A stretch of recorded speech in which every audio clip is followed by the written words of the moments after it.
Very good morning all of you guys. So guys अब हम लोग कंटिन्यू करते हैं अपने क्लासेस को। ठीक है, दिवाली सबने मना लिया, बहुत अच्छे से मना लिया है ना भाई। अच्छे अच्छे पटाखे फोड़े, मिठाइयाँ खाई, सब कंप्लीट है। अब थोड़ा पढ़ाई पे फोकस करते हैं। ओके, क्योंकि आप लोगों का एग्ज़ाम अभी पास ही है, अभी तो आपका टेस्ट होने वाला है। ठीक है, जो आपका नवंबर टेस्ट है, यूनिट टेस्ट। ओके, उसके बाद आपका क्वार्टरली दिसंबर में चला जाएगा। जो आपका हाफ ईयरली है वो दिसंबर में चला जाएगा। ठीक है, तो अच्छे से फोकस करो गाइस, क्योंकि ये जो है आपका हाफ ईयरली का सिलेबस कंप्लीट हो चुका है। ठीक है, so grouping of disease on the basic of duration of infection. तो हम लोग बहुत सारे डिसीज जानते हैं गाइस, उन सारे डिसीज को हम लोग क्या कर रहे हैं एक्चुअल में, हम उसको डिस्ट्रीब्यूट कर रहे हैं according to their duration of infection, कि वो जो इन्फेक्शन है उसके बेसिस पे उनको अलग अलग कैटेगरी में डिवाइड कर देते हैं। Okay, so often when we have a fall well riding a bicycle while playing get hurt, the infection there heals within a few days. Similarly, common cold and also last only for a few days. These are some diseases that basically the diseases are okay according to, ठीक है, infection duration they are divided into two types. Okay, basic मैं बता रहा हूँ guys, two types हैं। First है आपका acute, second है आपका क्रॉनिक। ठीक है, तो एक्यूट और क्रॉनिक क्या है गाइस मैं बता रहा हूँ। एक्यूट डिसीज जो होते हैं ये ऐसे डिसीजेस होते हैं जो बेसिकली बहुत फास्ट फैलता है, मतलब बहुत तेजी से होता है, बट शॉर्ट टर्म होता है, यानी कि बहुत कम टाइम के लिए हो सकता है। ठीक है, लेकिन बहुत फास्ट रहता है, ये भी फिक्स है। So some disease that last for very short periods, okay, जो बहुत कम टाइम के लिए, फॉर द टाइम और with treatment they are cured in a short period of time, जिसका ट्रीटमेंट भी बहुत कम समय में ही हो जाता है। ठीक है, ट्रीटमेंट दिए ठीक हो गए।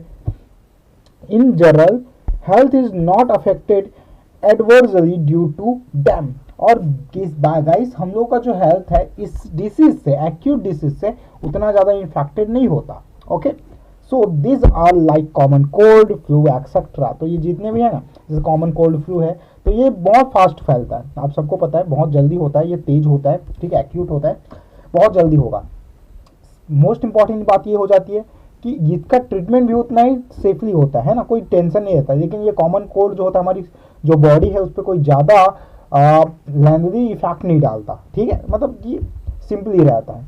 बट सेकेंड जो है guys, that is the chronic disease. Okay, it is the dangerous chronic disease अगर लोगे, ठीक है, तो देखो द एलिमेंट्स, ठीक है, elements that can last for a long time even after prolonged treatment often lasting a lifetime are chronic disease. So guys क्या होता है, कई बार कुछ ऐसे डिसीजेस हो जाती है, ठीक है, जो कुछ लंबे समय तक चलती है। आप अगर ट्रीटमेंट करा भी रहे हो तो सडनली, मतलब तुरंत स्टॉप नहीं हो सकता, वो रुक नहीं सकता। ठीक है, उसका क्यूरिटी नहीं होती, वो बहुत लंबे टाइम तक चलता है। आप कंटिन्यू डॉक्टर के पास जाते हो, वो आपका ट्रीटमेंट करते रहते हैं, फिर भी आपका डिसीज आपके पास रहता ही है। ठीक है, तो ये कुछ कुछ कंडीशंस है जिसके बेसिस पे ये डिसीज का ट्रीटमेंट होना है। ओके, तो ऐसे जो डिसीजेस है जो लॉन्ग टाइम तक चलते हैं ट्रीटमेंट के बाद भी, उसको हम लोग बोलते हैं क्रॉनिक डिसीज। जैसे है गाइस टीबी, ओके, जो ट्यूबरकुलोसिस है। ठीक है, तो ये है आपका prolong infection that patient loses weight. इस डिसीज में क्या होता है गाइस, जो पेशेंट होता है उसका वेट क्या हो जाता है, लॉस हो जाता है, फील्स वीक, उसको बहुत ज़्यादा कमजोरी महसूस होती है। ओके, और डेवलप ब्रीथिंग प्रॉब्लम एक्सेट्रा, उसको सांस लेने में प्रॉब्लम होती है, दमा जैसी प्रॉब्लम हो सकती है।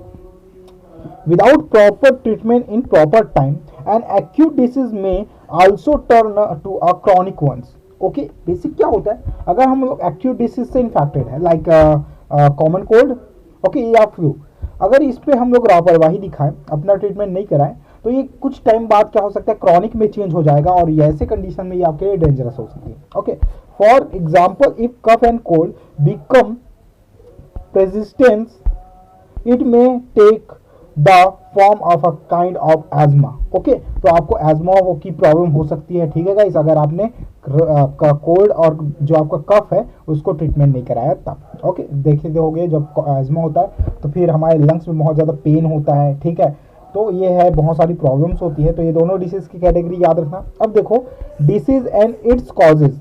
डिसीज एंड इट्स कॉजेज क्या है, मतलब जो डिसीज है उसके मेन मेन रीजंस क्या होते हैं, कॉज क्या होते हैं। ठीक है भाई, अभी है ना कोरोना, इसका कॉज क्या है। तो ऐसे कुछ कुछ कंडीशंस है, ठीक है। देखो there can be several causes of diseases, they may be mainly grouped as a immediate or contributory.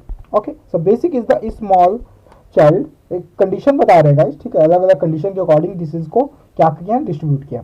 तो यहाँ पे देखो एक है small child is a certain area in suffering from the loose motion. Okay, बच्चों में बहुत ज़्यादा होता है, बहुत जल्दी हो जाता है। वी में say that it may have been the caused by pollinated water containing a virus. Okay, in such a situation of the immediate cause of the virus present in water, but the other children of this area drank the some water and did not have loose motion. The reasons for this could that the child suffering from the disease did not have immunity against the virus. So guys, हुआ क्या, ये जो बच्चा है, जैसे कोई local area है, local area में एक बच्चा है, ठीक है।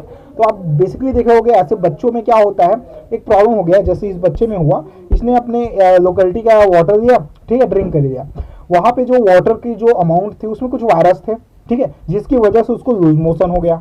बट जब उसको अच्छे से ऑब्जर्व किया गया तो वहाँ के और भी बच्चे थे, ठीक है। अब एक मोहल्ले में तो एक ही बच्चा नहीं होता, और भी बच्चे थे।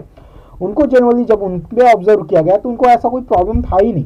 तो उसी वाटर को वो लोग भी पिए थे, ड्रिंक किए थे, और उसी वाटर को ये बच्चा भी पिया था।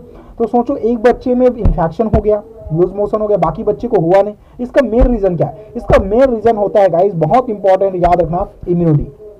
ओके, मतलब कि ये है कि उस बच्चे के अंदर जो इम्यूनिटी पावर है वो क्या है, बहुत ही ज्यादा वीक है, ठीक है। तो इम्यूनिटी अगर आपका स्ट्रांग है तो आप जैसे सीजन चेंज होता है तो जैसे कफ होता है, कोल्ड होता है, फीवर होता है, ऐसे इन्फेक्शन और डिसीज से बच जाते हो जो एक्यूट होता है। ओके, लेकिन जिनकी बॉडी में इम्यूनिटी बहुत लो होती है वो बात में क्या होती है, बहुत सारी कंडीशन में सर्वाइव नहीं कर पाते और इजीली क्या हो जाते हैं, वो बेसिकली डिसीज के चपेट में आ जाते हैं। तो बहुत सारी ऐसी कंडीशन होती है। ओके, तो यहाँ पे है गाइस, ये देखो, तो ये thus when the child came in the contact of the virus, he is developed the disease. Okay, उसकी बॉडी में डिसीज डेवलप हुआ। Now why did the child not have immunity?